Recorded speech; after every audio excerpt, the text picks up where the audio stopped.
एक शानदार पहाड़ों के पावन नीचे स्थित एक व्यस्त शहर में एक युवक था जिसका नाम सिद्धार्थ था। उसे उसकी अतिरिक्त जिज्ञासा और अशांत मन की वजह से जाना जाता था। सिद्धार्थ अक्सर एक चीज पर ध्यान केंद्रित करने में असमर्थ रहता था, क्योंकि उसके विचार एक वन्य नदी की तरह सभी दिशाओं में भटकते रहते थे। एक सुनहरी सुबह सिद्धार्थ ने मन को शांत करने के लिए महान गुरु की मार्गदर्शन की तलाश की। वह मानता था कि यदि कोई भी उसकी भटकती हुई विचारों पर नियंत्रण प्राप्त करने में मदद कर सकता है तो वह उस गुरु हो सकता है। सिद्धार्थ ने उस गुरु के आश्रम तक कठिन पहाड़ी मार्ग की यात्रा पर निकल दी। कठिन चढ़ाई के दिनों के बाद वह आखिरकार गुरु के आदर्श आश्रम के सामने खड़ा हुआ। बड़े आदर से सिद्धार्थ ने गुरु का स्वागत किया और अपनी अपनी अशांत मन के साथ अपनी मुसीबत साझा की। उसने बताया कि उसके विचार अक्सर उसके चिंतन के सभी दिशाओं में बिना किसी नियंत्रण के बह जाते हैं, जैसे एक वन्य नदी। गुरु, जिनका नाम महान ध्यान था, ध्यानपूर्वक सुन रहे थे और फिर सिद्धार्थ को अपने सामान्य आवास में आमंत्रित किया। उन्होंने उसे एक पौधे की चाय का प्याला पेश किया और एक छोटी सी कहानी साझा करने लगे।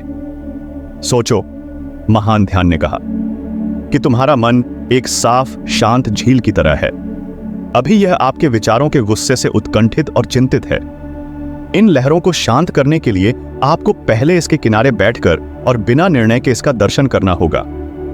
इन लहरों को रोकने की कोशिश न करें, बल्कि उन्हें बस देखें। समय के साथ जैसे जैसे आप देखने का अभ्यास करते रहेंगे, झील स्वतः ही शांत हो जाएगी। सिद्धार्थ ने मोहक सलाह को समझने के लिए झुका दिया।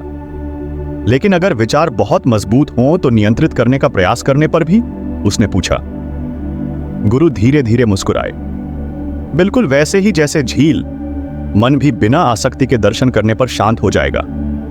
अपने विचारों को रोकने की कोशिश न करें, लेकिन उन्हें पूरी तरह से अपने को देखने की कोशिश न करें। उन्हें आने और जाने की तरह होने दें, जैसे आसमान में बदलों की तरह। सिद्धार्थ ने बीते हफ्तों में धीरज और अभ्यास के साथ ध्यानपूर्वक इस प्रक्रिया का अभ्यास किया। पहली बार यह मुश्किल था। उसके विचार उस जैसे एक तूफानी समुंदर थे जो उसकी चेतना के किनारों पर टकरा रहे थे। लेकिन धैर्य और अभ्यास के साथ वह एक परिवर्तन को नोट करने लगा।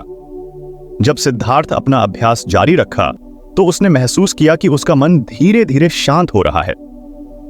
उसके विचारों की अनिरंतर बकबक कम होने लगी और उसको एक प्रकार की शांति और स्पष्टता का एहसास हुआ जिसे वह कभी पहले नहीं अनुभव किया था।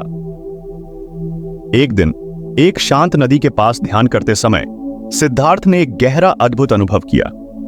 उसे समझ में आया कि मन को नियंत्रित करने की कुंजी विचारों को बलपूर्वक दबाने में नहीं है, बल्कि उन्हें बिना आसक्ति और सहानुभूति के देखना है। कृतज्ञता के साथ सिद्धार्थ ने महान ध्यान का आभार व्यक्त किया और शांत आश्रम से धीरे धीरे विदा की यात्रा को प्रारंभ किया। अब उसका मन उसके अंदर की शांति और ताकत का स्रोत बन गया था। अब चाहे उसका मन कितना भी अशांत हो।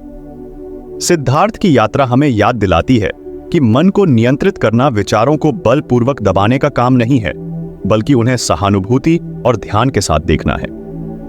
इस तरीके से हम अपने अंदर की शांति और स्पष्टता को प्राप्त कर सकते हैं, चाहे हमारा मन कितना भी अशांत हो।